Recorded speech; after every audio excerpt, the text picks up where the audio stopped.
Siapa tak ada idea nak masak lepas-lepas raya ni? Mari saya tunjukkan ikan kerisi sweet sour yang menjadi kegemaran saya. Masaknya mudah saja. Seperti biasa kita tumiskan bahan-bahan yang kita kisar, lada, bawang putih sehingga betul-betul pecah minyak.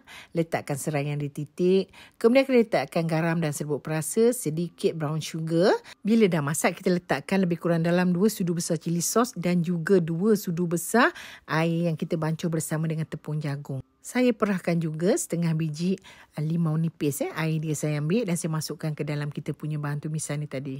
Kacau rata sehingga agak likat. Kemudian kita letakkan bahan-bahan yang saya dah potong dadu. Lada cili, bawang holland, kemudian hirisan nenas. Saya letakkan juga hirisan capsicum dan tomato yang kecil tu. Bila dah masak, kita matikan api dan kita tuangkan di atas ikan kerisi yang kita dah goreng masak. Letaklah sos dia tu sesuai selera banyak mana dekat atas kita punya ikan kerisi ni tadi. Kalau ada lebihan sos ni, kita boleh letakkan dekat atas telur mata lembu yang kita dah goreng. Kemudian kita letakkan sos ni. Sedap juga.